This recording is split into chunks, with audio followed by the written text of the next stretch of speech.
Doctor, ನಾನು ಆಗ್ಲೇ ಹೇಳ್ದಂಗೆ ನೀವು ಒಂದು ಸಂಶೋಧನಾ ಪ್ರಬಂಧ ಮಾಡಿಸಿದ್ರಿ, ಅದಕ್ಕೆ ನಿಮಗೆ ಅಂತಾರಾಷ್ಟ್ರೀಯ ಪ್ರಶಸ್ತಿ ಕೂಡ ಬಂದಿತ್ತು. ಆ ಪ್ರಬಂಧಕ್ಕೆ ಅಲ್ಲಿ ಯಾವ ರೀತಿ ರೆಸ್ಪಾನ್ಸ್ ಇತ್ತು, ಮತ್ತೆ ಅದಕ್ಕೆ ಏನಾದ್ರು ನಿಮಗೆ ಪ್ರಶಂಸೆ ಬಂತ ಅಂತ? ತುಂಬಾ ಪ್ರಶಂಸೆ ಬಂತು ಮತ್ತು ತುಂಬಾ ಉತ್ಸುಕರಾಗಿ ಎಲ್ಲ ವೈದ್ಯರುಗಳು ಅದ್ರ ಬಗ್ಗೆ ಹೆಚ್ಚಿನ ವಿವರಗಳನ್ನ ತೆಗೆದುಕೊಂಡ್ರು. ಇನ್ನು ಕೆಲವರು ಮತ್ತೆ ಇದನ್ನ ನಾನು ತೆಗೆದುಕೊಂಡಂತಹ ವಿಡಿಯೋನ ಮತ್ತೆ ನೋಡಿ ಅದನ್ನ ಟೆಕ್ನಿಕ್ಗಳನ್ನ ಕೂಡ ಕಲ್ತ್ಕೊಂಡು ಹೋಗಿದ್ದಾರೆ. ಅವರು ಕೂಡ ಆಯಾ ದೇಶಗಳಲ್ಲಿ ಈ ಪ್ಲಾಟ್ಲೆಟ್ ರಿಚ್ ಪ್ಲಾಸ್ಮಾ ಇಂಜೆಕ್ಷನ್ ಕೊಡೋದು ಮತ್ತು ಪ್ಯಾಕ್ಡ್ ರೆಡ್ ಬ್ಲಡ್ ಸೆಲ್ಸ್ ಅನ್ನ ಕೊಡೋದು ಅವಳನ್ನು ಕೂಡ ಅವರು ಅಳವಡಿಸ್ಕೊಂಡು ಚಿಕಿತ್ಸೆ ಕೊಟ್ಟು ಮುಂದೆ ಅವರು ಕೂಡ ಇದ್ರ ಬಗ್ಗೆ ಹೆಚ್ಚಿನ ಬೆಳಕನ್ನು ಚೆಲ್ಲ ಸಾಧ್ಯತೆ ಇದೆ. ಜೊತೆಗೆ ಇದರಿಂದ ಒಂದು ಬಾಂಗ್ಲಾದೇಶದಿಂದ ಬಂದಂತಹ ಅಲ್ಲಿನ ಒಬ್ಬರು ಪ್ರಾಧ್ಯಾಪಕರು ಅಲ್ಲಿ ಒಂದು ಸಮಾವೇಶ ನಡೀತದೆ ಈ ನವೆಂಬರ್ ತಿಂಗಳಲ್ಲಿ. ಅಲ್ಲೂ ಒಂದು ಅಂತಾರಾಷ್ಟ್ರೀಯ ಮಟ್ಟದ ಸಮಾವೇಶನ ಕರೆದಿದ್ದಾರೆ. ಅಲ್ಲಿಗೆ ಕೂಡ ನನಗೆ ಆಹ್ವಾನ ಕೊಟ್ಟಿದ್ದಾರೆ. ಬಂದು ಅಲ್ಲಿಗೂ ಕೂಡ ಈ ಒಂದು ಪ್ರಬಂಧವನ್ನು ಮಂಡಿಸಿ ನಿಮ್ಮ ಒಂದು ಉಪನ್ಯಾಸ ನೀಡಿ ಅಂತ. ಮತ್ತು ಮುಂದಿನ ವರ್ಷ 2016ರಲ್ಲಿ ಮ್ಯಾಡ್ರಿಡ್ ಸ್ಪೇನ್ನಲ್ಲಿ ಒಂದು ಅಂತಾರಾಷ್ಟ್ರೀಯ ಸಮಾವೇಶ ಆಗ್ತದೆ. ಅಲ್ಲಿ ಕೂಡ ಅಲ್ಲಿನ ಒಬ್ಬರು ಬಂದು ಅಲ್ಲಿನ ಆರ್ಗನೈಸಿಂಗ್ ಸೆಕ್ರೆಟರಿ ಅವರು ಕೂಡ ನನಗೆ ಆಹ್ವಾನ ಕೊಟ್ಟಿದ್ದಾರೆ. ಅಂದರೆ ಇದು ವಿಶ್ವಾದ್ಯಂತ ಹೆಚ್ಚು ವೈದ್ಯರುಗಳು ಇದ್ರ ಬಗ್ಗೆ ಆಸಕ್ತಿ ಮತ್ತು ಉತ್ಸುಕತೆಯನ್ನು ತೋರಿಸಿದ್ದಾರೆ. ಯಾಕೆಂದರೆ ಇದು ಅತ್ಯಂತ ನವ್ಯವಾದ ಒಂದು ರೀತಿಯ ಮತ್ತು ಅತ್ಯಂತ ಕಡಿಮೆ ವೆಚ್ಚದಲ್ಲಿ ಈ ಚಿಕಿತ್ಸೆ ಲಭ್ಯ ಇರೋದ್ರಿಂದ ಎಲ್ಲರೂ ಇದನ್ನು ಅಳವಡಿಸ್ಕೊಂಡು ಮುಂಬರುವ ವರ್ಷಗಳಲ್ಲಿ ಇದು ಬಹಳ ಪಾಪ್ಯುಲರ್ ಆಗೋ ಸಾಧ್ಯತೆ ಕೂಡ ಇದೆ. ಓಕೆ ಡಾಕ್ಟರ್, ನಿಮ್ಮ ಪ್ರಬಂಧಕ್ಕೆ ಒಳ್ಳೆ ಮನ್ನಣೆ ಸಿಕ್ಕಿದೆ, ಮತ್ತೆ ಬೇರೆ ದೇಶಗಳಿಂದ ನಿಮಗೆ ಇನ್ವಿಟೇಷನ್ ಬಂದಿದೆ. ಅದೇ ರೀತಿ ನೀವು ಬೇರೆ ದೇಶದ ಯಾವ ಒಂದು ತಂತ್ರವನ್ನ, ಯಾವ ಒಂದು ಟ್ರೀಟ್ಮೆಂಟ್ ನ ಕಲ್ತ್ಕೊಂಡ್ಬಂದ್ರಿ ಅಲ್ಲಿಂದ? ಅಲ್ಲಿ ಅದೇ ಬಹಳ ಮುಖ್ಯವಾದಂತಂದ್ರೆ ನಾನು ಆಗ್ಲೇ ಹೇಳ್ತಾ ಇದ್ರೆ ಈ ಲೈಂಗಿಕ ನಿಷ್ಕ್ರಿಯತೆ ಬರೀ ಪುರುಷರಿಗೆ ಸೀಮಿತ ಆಗಿಲ್ಲ, ಮಹಿಳೆಯರಿಗೂ ಕೂಡ ಈ ಸಾಕಷ್ಟು ತೊಂದರೆಗಳಿರ್ತದೆ. ಅದನ್ನು ಬಹುಶಃ ಯಾರು ಹೇಳ್ಕೊಳ್ಳೋದೇ ಇಲ್ಲ. ಪುರುಷರಾದ್ರೂ ಸಹ ನನಗೆ ನಿಮಿರಿಕೆ ಆಗ್ತಾ ಇಲ್ಲ ಅಂತ ಬಂದು ಹೇಳುವಷ್ಟು ಒಂದು ಧೈರ್ಯ ತೋರಿಸ್ತಾರೆ. ಮಹಿಳೆಯರು ಆದಷ್ಟು ಈ ಲೈಂಗಿಕತೆ ಬಗ್ಗೆ ಮಾತೇ ಆಡೋದಿಲ್ಲ. ಅವ್ರ ನೋವನ್ನು ಅವರೇ ನುಂಗ್ಕೊಂಡು ಅವರೇ ಅನುಭವಿಸ್ಕೊಳ್ತಾ ಇರ್ತಾರೆ.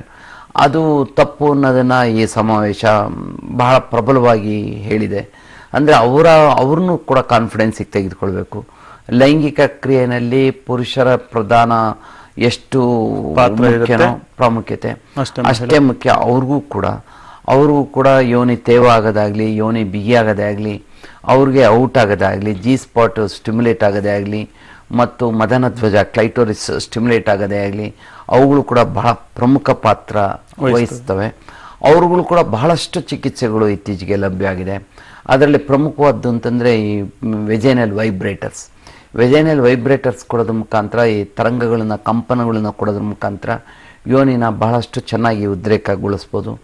ಅದರಲ್ಲಿ ಅವರಿಗೆ ತೃಪ್ತಿ ಕೂಡ ಸಿಗುತ್ತೆ. ಮತ್ತು ಯೋನಿ ತೇವ ಆಗದೆ ಇದ್ದವರಿಗೆ ಕೆಲವಾರು ಈಸ್ಟ್ರೋಜನ್ ಯುಕ್ತ ಮಾತ್ರೆಗಳು ಮಾರುಕಟ್ಟೆಗೆ ಬಂದಿದೆ.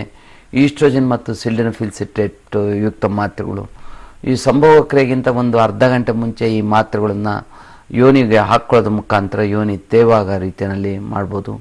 ಮತ್ತು ಯೋನಿ ತುಂಬ ಸಡಿಲಾಗಿರೋರಿಗೆ ಸಣ್ಣ ಶಸ್ತ್ರಚಿಕಿತ್ಸೆ ಮಾಡಿ ಅದನ್ನು ಬಿಗಿಗೊಳಿಸ್ಬೋದು.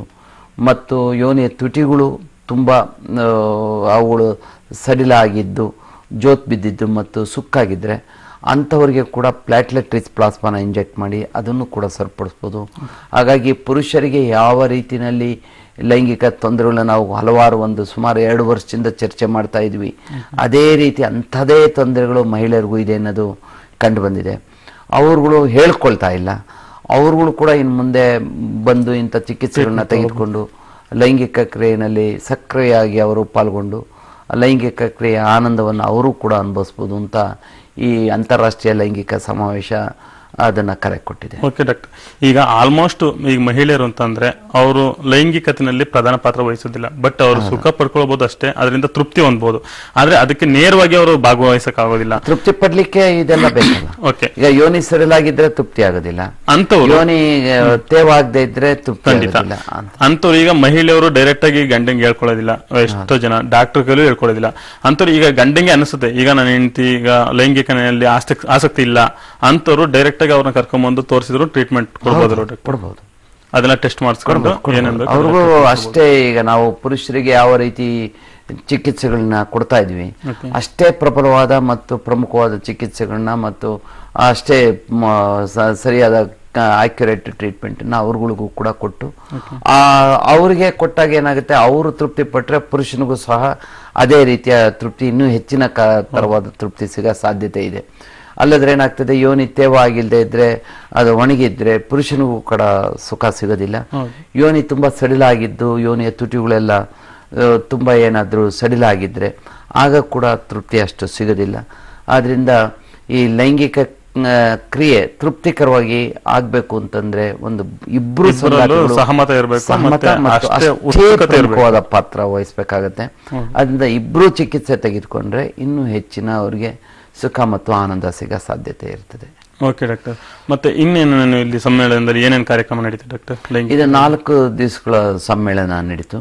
ಆದರೆ ಇನ್ನೂ ಕೆಲವಾರು ಬೇರೆ ಬೇರೆ ರೀತಿಯ ಆವಿಷ್ಕಾರಗಳನ್ನ, ಅದರಲ್ಲೂ ಸಹ ಮಾನಸಿಕ ತೊಂದರೆಗಳಿಗೆ ಒಳಗಾಗೋದರ ಬಗ್ಗೆ ಅವ್ರಗಳಿಗೂ ಕೂಡ ಸಾಕಷ್ಟು ಚಿಕಿತ್ಸೆಗಳ ಬಗ್ಗೆ ಚರ್ಚೆ ಮಾಡಲಾಯಿತು. ಮತ್ತು ಇತ್ತೀಚಿನ ಶಸ್ತ್ರಚಿಕಿತ್ಸೆಗಳ ಬಗ್ಗೆ ಅಂತಂದರೆ ಪೀನೈಲ್ ಇಂಪ್ಲಾಂಟ್ಸ್ ಬಗ್ಗೆ ಬಹಳ ಒಳ್ಳೊಳ್ಳೆ ಕೆಲವು ಸಂಶೋಧಕರು ಪ್ರಬಂಧಗಳನ್ನು ಮಂಡಿಸಿದ್ದಾರೆ. ಅದರಲ್ಲಿ ಬಹಳ ಮುಖ್ಯವಾದ ಒಂದು ಇಂಪ್ಲಾಂಟ್ ಅಂದರೆ ಪೀನೈಲ್ ಇಂಪ್ಲಾಂಟ್ ಅಂದರೆ ಸಿಲಿಕಾನ್ ಇಂಪ್ಲಾಂಟು. ಆ ಸಿಲಿಕಾನ್ ಇಂಪ್ಲಾಂಟನ್ನು ಶಿಶ್ನುವಿಗೆ ಅಳವಡಿಸೋದ್ರ ಮುಖಾಂತರ ಯಾವಾಗ ಬೇಕೋ ಆವಾಗ ಶಿಶ್ನುವನ್ನ ನಿಮಿರಿಸ್ಕೊಳ್ಬೋದು, ಯಾವಾಗ ಬೇಡ ಅಂತಂದ್ರೆ ಅದನ್ನು ಮತ್ತೆ ಮಡಚಿಬಿಡ್ಬೋದು. ಅಂತಂದ್ರೆ ಅದ್ರ ಒಳಗಡೆ ಈ ಕೆಲವಾರು ಲಿಕ್ವಿಡ್ಸ್ಗಿಂತ ಜಾಯಿಂಟ್ಸ್ಗಳು ಇರ್ತದೆ. ಆ ಜಾಯಿಂಟ್ಸ್ಗಳಿಂದ ಶಿಶ್ನುವನ್ನ ಮಡಚಲಬಹುದು ಮತ್ತು ನೇರ ಕೂಡ ಮಾಡ್ಬೋದು. ಅದು ಬಹುಶಃ ಒಂದು ಅತ್ಯುತ್ತಮ ಸಂಶೋಧನೆ ಅಂತ ನನಗನ್ನಿಸ್ತು. ಯಾತಕ್ಕೆ ಅಂದರೆ ಸುಲಭವಾಗಿ ಇಂಪ್ಲಾಂಟ್ ಹಾಕಿ ನಿಮಿರಿಕೆ ಕೊಡ್ಬೋದು. ಮತ್ತು ಇನ್ನೂ ಅತ್ಯಾಧುನಿಕ ಯಂತ್ರ ಅಂತಂದರೆ ಈ low intensity shock wave therapy machine ಅಂತ. ಅದು ಇತ್ತೀಚಿನ ದಿನಗಳಲ್ಲಿ ಬಹಳ ಪರಿಣಾಮಕಾರಿಯಾಗಿ ಕೆಲಸ ಮಾಡಿ ಅದನ್ನು ಸಂಶೋಧಕರು ಅದು ನಿರೂಪಿಸಿದ್ದಾರೆ. ಆ ಯಂತ್ರ ಕೂಡ ಅಲ್ಲಿ ತಗೊಂಬಂದಿದ್ರು ಒಂದು ಮ್ಯಾನುಫ್ಯಾಕ್ಚರರು, ಅಮೇರಿಕನ್ ಕಂಪ್ನಿದು. ಅದು ಬಹಳ ದುಬಾರಿ ಯಂತ್ರ, ಸುಮಾರು 25-30 ಲಕ್ಷ ಆಗುತ್ತೆ. ಆದ್ದರಿಂದ ಚಿಕಿತ್ಸೆ ಕೂಡ ಜಾಸ್ತಿ ಆಗೋ ಸಾಧ್ಯತೆ ಇದೆ. ಅದನ್ನು ಕೊಡೋದು ಶಾಕ್ ವೇವ್ ಥೆರಪಿನ ಅದನ್ನು ಸುಮಾರು 5-6 ಸಾರಿ ಕೊಡಬೇಕಾಗುತ್ತೆ. ಒಂದು ವಾರಕ್ಕೊಮ್ಮೆ ಅಥವಾ 15 ದಿವಸಕ್ಕೊಮ್ಮೆ ಶಾಕ್ ವೇವ್ ಥೆರಪಿನ ಪೀನಿಸ್ಗೆ ಕೊಡಬೇಕಾಗುತ್ತೆ. ಕೊಟ್ಟು ನಿಮಿರಿಕೆ ದೋಷನ ಸರಿಪಡಿಸ್ಬೋದು. Okay doctor.